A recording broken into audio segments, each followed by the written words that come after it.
I'm just playing devil's advocate. Smile! No, why did he pick me, man? I didn't do that. I knew I shouldn't have come. You're here listening to me now, right? If I broke into your home or apartment, okay? And suppose I decided to shave in the same mirror that you put your makeup on every morning, would I see your goals? Yeah. If I reach for a glass of water in your icebox where you may keep your bacon and eggs or whatever, would I see your goals?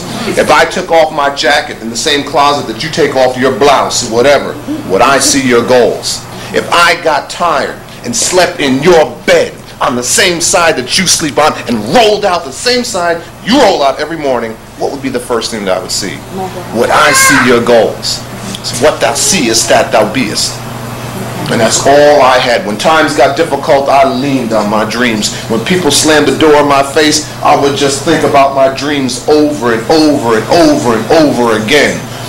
When they cut my water off or take my car and tell me, hey, this won't work and that won't work, hell, I would go down to the bookstore. I went down to B. Dalton's bookstore in Atlanta, Georgia, and asked for my book years before it was finished.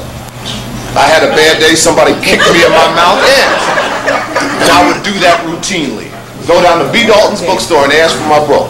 Go up to the desk and I asked the manager, I said, do you have that book? It's about blacks and achievement, and she would say, who's the author? And I said, some guy named Kimbro, and she would go to books and print and look it up and couldn't find it there. Then she would go to the microfiche and couldn't find it there. Then she would look on her computer. And a couple times they even called Ingram in Nashville, Tennessee, the distributor. She said, now who's the author? I said, some guy named Kimbro. She said, are you sure about the title? I said, yeah, the book is #1. It's taking the country by storm. Everybody has it. You know what I'm saying? And I did that several times. 2-3 years before the book came out. And don't you know, when the book came out, I had a very, very, very successful book signing in that same bookstore. And it was a book, and the author's name is Kimbro, and it is a bestseller, and everybody has it. So I don't care what others say. I don't care what others say. It's what you say. The most important conversation you'll ever have is the one you have with yourself. I can't control what the rest of these guys are going to do. I can't control that. The only thing I can control is what goes on in here. And I can live my life in advance. That's all it is. All you are is a blank sheet of paper in the mind of the Creator.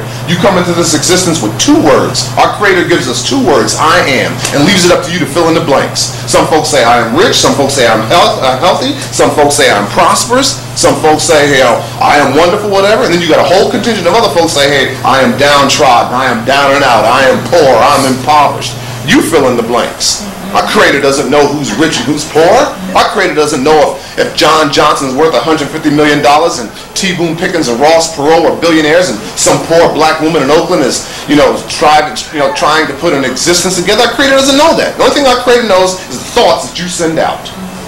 And you can put anything that you want. See, that's what's meant in the Bible by Judgment Day.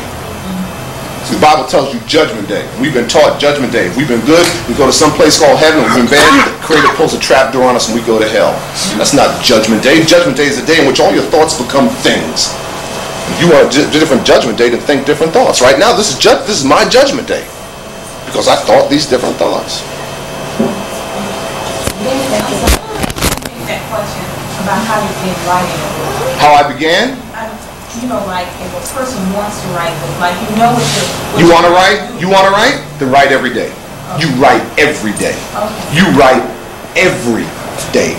Okay. You write every day. Okay. And you can ask Pat. She's sitting right next to you. There's times I sat at my computer, and I got 3 computers at home. And I would sit at that computer, and sometimes the ideas did not come. And when I'm writing, like I got a deadline now, I got a book coming out in November in which I got to edit some things on, and I'm just praying the ideas come. Because it's not a pretty sight being in the house with me with no ideas coming. Pat can tell you that. I mean, there was one time on this meditation book, or several times in the meditation book, the ideas just didn't seem to flow. And one time I got up out of the bed at 3:30 in the morning, and Pat heard all this rustling. And she said, man, what are you doing? And she cut the light on, and she says, you're on your knees praying for an idea, aren't you? I said, that's right. Write every day. Writing means rewriting. You want to be a writer? You're a writer.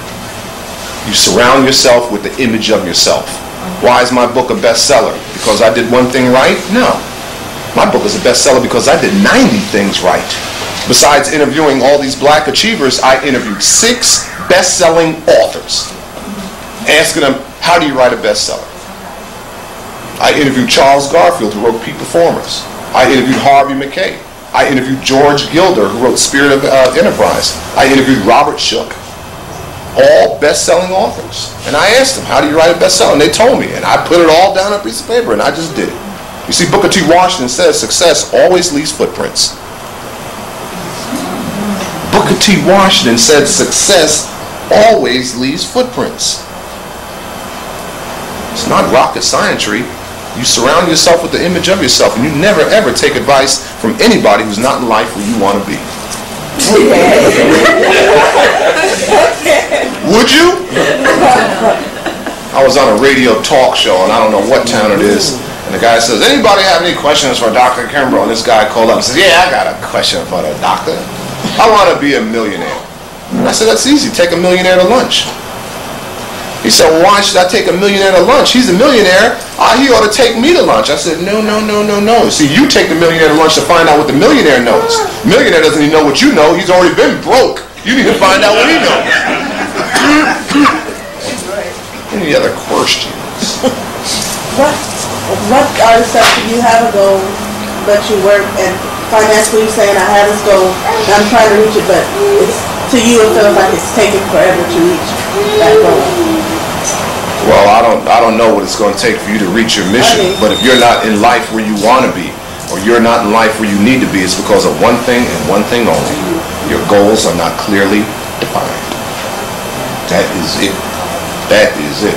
There's black men and women that came from dire circumstances. I mean, when I heard some of these stories, you see, I'm not telling anybody in this room that you got to become a Rhodes Scholar like Bonnie St. John in Los Angeles, and you have to do it on one leg. I'm not telling you to do that. I'm not telling anybody in this room they got to become a Booker T. Washington.